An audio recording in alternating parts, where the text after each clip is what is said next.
차트에서 보시면 지금 오른쪽 거 같은 경우 보시면 점점 올라가고 있는 게 보이죠, 그렇죠? 네. 그리고 과거에 5월 달부터 내려갈 때는 쭉 내려가는 게 보이고요, 네. 그렇죠? 저런 추세들이 지금은 내려갔다가 올라가는 추세로 있는 상태다 보니까 최근 들어서는 고용이 좋다라는 얘기를 계속 하고 있는 거죠. 얘가 떨어지면 이제 고용이 나쁘다겠죠. 그럼 고용이 좋다 나쁘다를 떠나서 이제 이 부분들은 이제 실업률 부분은 같은 경우는 예를 들면 3.8%. 왼쪽 거는 지금 실업률이에요. 그래서 실업률 같은 경우는 3.7, 3.8 뭐 이렇게 지금 나오고 있는 상태다라고 보시면 될 것 같습니다.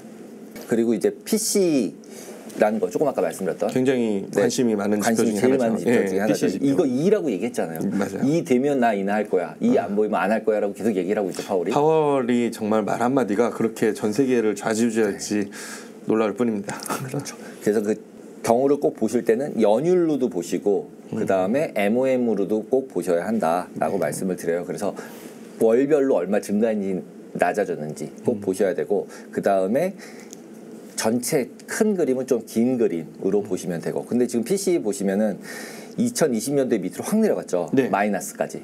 이때도 마찬가지로 코로나 때가 네, 코로나 때 갑자기 이벤트가 맞습니다. 발생을 한 거죠. 그래서 지금 이거 같은 경우는 월 부분을 가져온 거예요. 왼쪽은. 왼쪽이 월 기준이고 네. 오른쪽에 있는 봉 차트가 연 기준으로 연 기준 월 연봉으로 나오는 거. 그래서 이쪽 보시면은 왼쪽은 보시면 0.4, 0.2 네. 축이 그렇잖아요. 그리고 맞습니다. 오른쪽은 4점이 그렇잖아요. 그러면 이게 단순하게 생각하면 곱하기 12 하는 거랑 비슷하겠구나라고 느낄 수 있겠죠. 그래서 전반적으로 지금 왼쪽에 있는 월 단위를 보시면 0.6 막 이런 데 있던 게 0.1도 갔었네. 그러면은 그것들을 합산한 12개를 더하면 오른쪽 게 나오겠네 라고 상상을 할 수 있고 최근 같은 경우도 월봉을 더 이렇게 확대해서 5년치가 아니라 1년치만 보시면 최근에 6월달 전 5월달까지는 높았었어요. 그러다 6월이 갑자기 확 떨어지면서 0.2로 바뀌거든요. 그 얘기는 뭐냐면 6월달에 가서 12개를 더하면 잘하면 2%대 보이겠는데 뭐 이런 거죠 이제. 그걸 통해서 이제 금리 인하에 대한 기대감이 좀 형성되는 거죠. 그래서 6월달에 그래서 할 가능성이 높지 않냐라는 것들을 볼 때 그런 식으로 데이터를 가지고 하겠다고 얘기를 했으니까 괜히 6월이 아니었네요. 네, 그런 식으로 추정을 해볼 수 있습니다. 그리고 이제 CPI도 마찬가지로 이제 소비자 물가 지수니까 월로 보는 거, 연으로 보는 거 똑같이 두 개로 나눠드린 거고요. 그래서 보통 트레이딩 이코노믹스에 들어가서 제일 처음에 보셨던 화면에서 탁탁탁 눌러보시면 각 나라별로도 다 나와요. 그래서 각 나라별로 다른 나라도 요즘은 투자를 많이 하시니까 맞아요. 보실 때 이것들 가지고서 전체 그림은 보실 수 있다라고 보여드리면 됩니다. 그리고 이제 GDP 같은 경우도 그 다음에 보시는 GDP 같은 경우도 이것도 마찬가지로 QOQ 이거는 보통 이제 쿼털리로 나오잖아요. 그러니까 이제 그 쿼털리로 나오는 부분들을 보시면 된다. 그리고 추세를 보시면 성장률 같은 경우 오른쪽 가서 보시면 이렇게 좀 올라가는 추세가 있죠. 되게 미미하지만 올라가고 있네요. 네, 올라가고 있죠. 그래서 저 올라가는 부분 때문에 주식도 좋고 전반적으로 경기가 죽고 있지 않다. 침체는 아니다고 얘기를 계속하고 있는 거죠. 그러니까요. 이게 전에 제가 경제를 배웠을 때 금리가 올라가면 주가가 떨어진다 이런 정상적인 이게 뭐라 그래야 돼? 그 정형화된 패턴이 이제는 벗어나진 것 같아요. 맞습니다. 미리 선반영이라는 부분이 너무 많아졌어요. 그래서 방금 말씀인 이제 GDP 성장률을 말씀하면서 그렇기 때문에 경제 탄탄하고 주가가 올라간다라고 말씀을 해주셨는데. 그 말씀을 들으니까 좀 이해는 되는데 저희가 처음 지금 뭐 학교라든지 학문적으로 접근했을 때는 채권 금리와 이제 주가에 대한 상관관계를 배우잖아요. 네. 그때랑 많이 틀려지니까 최근에 많이 좀 어렵다라는 생각이 많이 들긴 하더라고요. 이게 되게 맞을 때도 있고 틀릴 때도 있으니까 어려운 거죠. 그렇죠? 네. 그 다음에 이제 잠깐 보실 거는 이제 그 페드와치라고 제일 많이 요즘 이제 방송에도 나오는 그림이죠. 그래서 네, 맞습니다. 이 페드와치라는 거는 페드 선물이라는 게 있어요. 너무 많이 안 움직여서 개인들은 할 이유가 없는데 기관들은 많이 합니다. 그러면 이제 올라갈 거냐 내려갈 거냐를 예측을 하면서 자기네 포트폴리오를 해지하면서 이것들을 계속 만들고 있다. 그래서 결국 이걸 가지고 예상치라고 계속 얘기를 하는데 예상치인 이유는 뭐냐면 가격이에요. 그냥 페드 선물 가격이에요. 그래서 금리가 올라가면 얘도 올라가고 내려가면 내려가요. 확률이. 근데 기간별로 나눠져 있으니까 조금 더 이해하기가 쉽다. 지금 언제 제일 많이 한다고 시장에서 생각하는 거야 라고 보시면 이 그림 상황 이걸 누를 때가 이제 3월 1일이었는데 3월 1일자에 보시면 그러면 이거대로 보면 6월 12일 날 하는 확률이 57% 그 다음에 안 할 확률도 26%가 있는 거구나. 그러면 일단은 시장에서는 5.25 정도로 25bp 내리는 거로 이제 예상하는 사람이 많구나. 이게 그 데이터가 나오면 바뀌어요.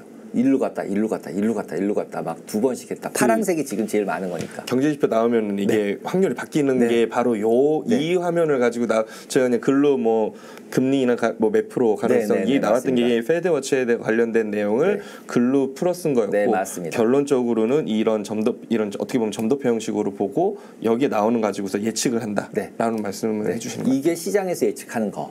그다음에 페드가 점도표에서는 페드가 예측하는 거. 근데 얘네 둘이 항상 달라요. 예를 들면 1월 달 같은 경우는 페드는 3번 인하한다고 점을 분명히 찍었거든요. 근데 시장은 6번이라고 그랬어요.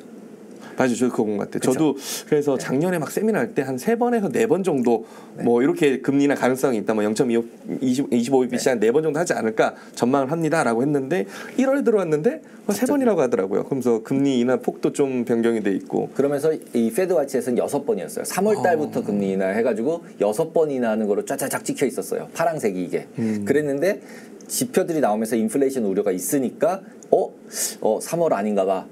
쭉 올라가더니 동결로 나오고 3월도. 지금 그래서 동결까지 왔고 그다음에 5월 달에 금리 인하하는 부분들도 2주 전까지만 해도 저 파란색이 5.25 있었어요.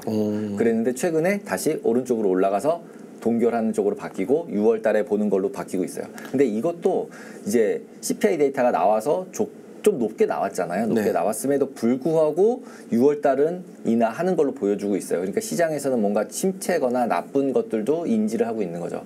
CPI만 낮다면 제 생각에 6월 달도 동결하는 걸로 옮겨졌을 것 같아요. 그렇기 때문에 좀 주의해서 봐야 된다.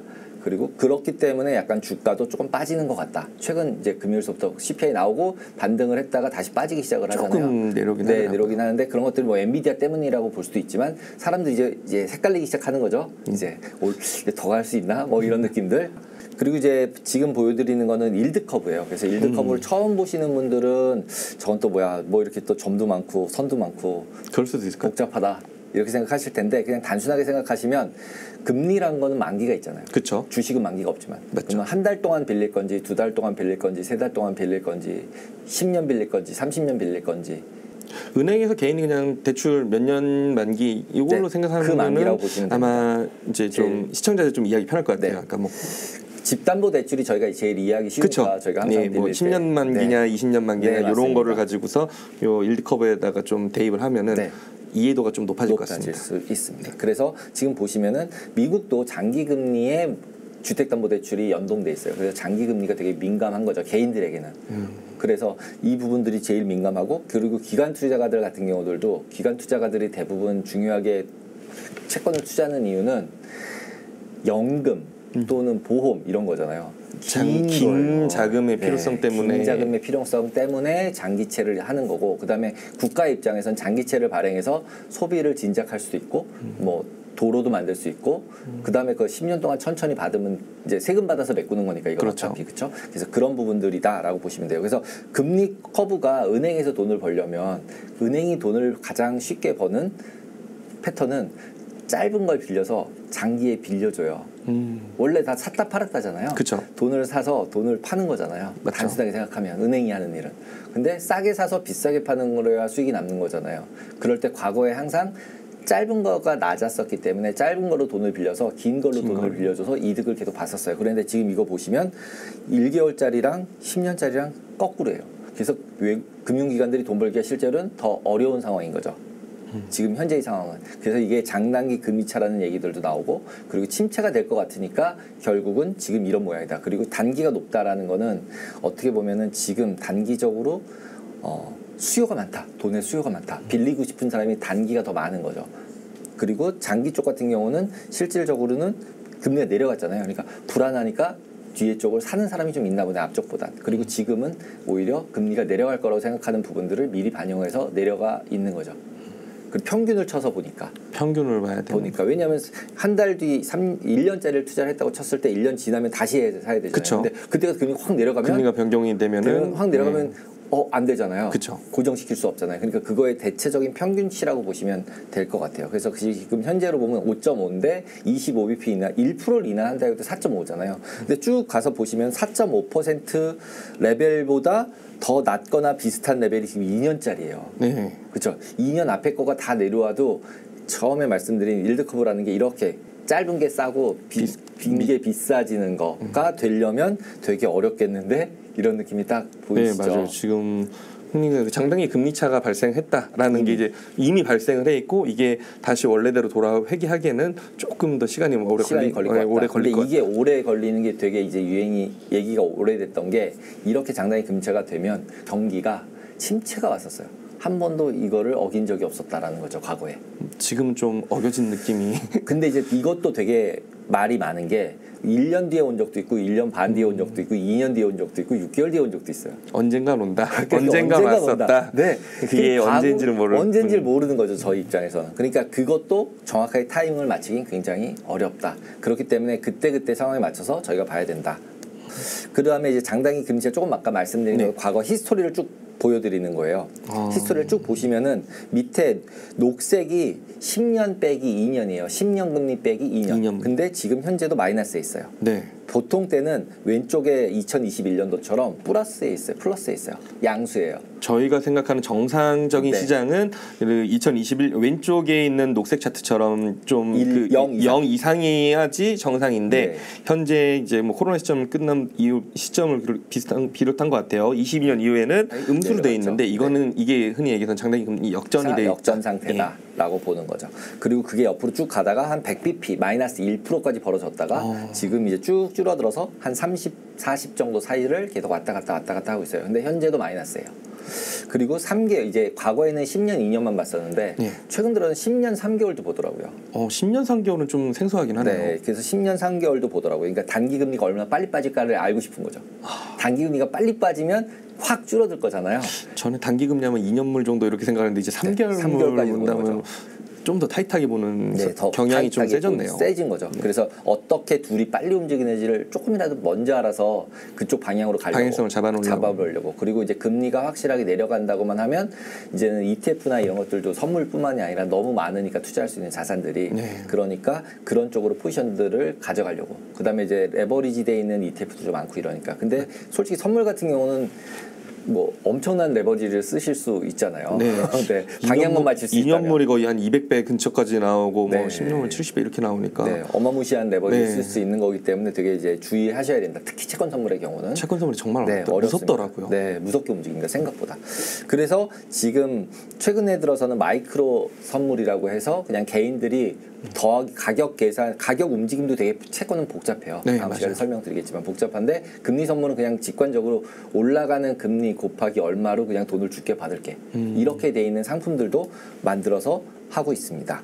어떻게 보면은 투자자 입장에서 좀 개인 투자자고 그다음에 초보 투자 같은 경우는 그런 금리 선물을 그냥 좀 직관적인 선물을 하는 게 좀 뭐라 그럴까 편할 수 있겠네요. 네, 이해하기가 편하거든요. 금리 올랐어? 그러면 올랐으면 뭐 1,000원 깨졌네? 뭐 예를 들면 0.001이 변했네? 그럼 1달러 깨졌네? 0.002 변했으면 2달러 깨졌네? 뭐 액면 금액이 얼마고 이런 거 다 둘째 치고 그래서 금리만 맞추면 돈 벌 수 있는 거잖아요. 그쵸. 맞추기가 어렵겠지만 맞추기가 어려서 뭐든지 맞으면 돈을 벌 건데 그게 어렵다라는 게 그래서 이제 그걸 예측하기 위해서 아까 전에 말씀드린 그런 경제 지표들을 쭉 봤다라고 보시면 되고요. 그 다음에 하나 추가로 말씀드리고 싶은 건 무브 인덱스라는 게 있어요. 이건 좀 생소한 것 같아요. 저도. 그러니까 무브 인덱스 뭐냐면 빅스는 많이 들어보셨잖아요. 네, 빅스 많이 봤죠. 빅스는 S&P 한 달짜리 옵션 가지고 이제 변동성을 추출해 놓아서 그걸 연속적으로 만들어 놓은 건데 이건 뭐냐면 그 채권 옵션들도 거래가 되고 있어요. 그래서 채권 옵션에서 빅스를 만든 거라고 보시면 돼요. 이 무브 인덱스 같은 경우가 채권을 기초 자산으로 한 옵션들을 가지고 뽑아낸 빅스다. 어떻게 변동성 지표라고? 네, 변동성 지표라고 보시면 돼요. 그래서 제가 동그라미 쳐놓은 부분들을 보시면 빨간색으로 돼 있는 게 이제 그 무브 인덱스예요. 그 다음에 저 파란색이 S&P 지수예요. 그 다음에 주황색으로 돼 있는 것이 페드 펀드 이자율이에요. 그래서 딱 세 개의 선이 있는 거고요. 그럼 주식 같은 경우는 제가 일부러 약간 로그 스케일로 바꿨어요. 로그 스케일이 뭐냐면 100에서 200 가면 100% 오른 거잖아요. 그쵸. 근데 100에서 300이 갔을 땐 100 똑같이 올랐지만 비율이 다르잖아요. 그래서 장기 차트를 그리실 때는 꼭 로그 그림으로 바꾸셔야 돼요.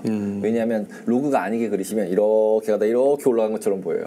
왜곡 현상이 발생할 수 있는데 로그를 통하면은 이런 장기적인 흐름을 봤을 때 그 왜곡 현상을 줄일 수 있겠네요. 퍼센티지로 오르잖아요. 그렇죠. 그러니까 퍼센티지가 과거에 지수가 낮았을 때 1%와 높았을 때 1%의 스케일을 맞춰주는 거죠. 그래야 이제 느낌이 비슷하니까. 그래서 그렇게 바꿔놓은 거다라고 보시면 되고 그렇게 해서 보시면은 중간에 주가가 왕창 내려간 적이 있죠. 네. 저 때가 파이낸셜 크라이시스. 네, 2007년도 때부터 시작해서 2009년도까지 서프라임 때.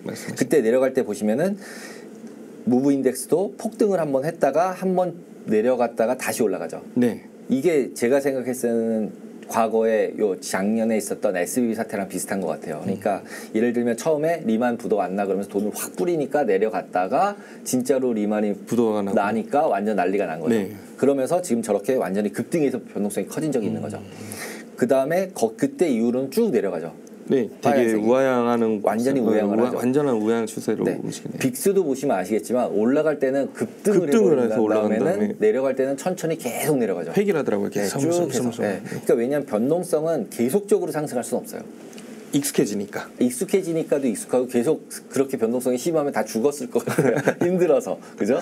그리고 이제 시장 자체는 결국 안정이 되잖아요. 맞죠. 그리고 정부는 안정화시키는 게 목표고요. 그렇기 때문에 결국 올라가면 내려간다. 근데 그 올라가는 타이밍, 변동성이 올라가는 타이밍을 알기는 굉장히 어렵다. 그래서 리스크 관리를 해야 한다는 거고.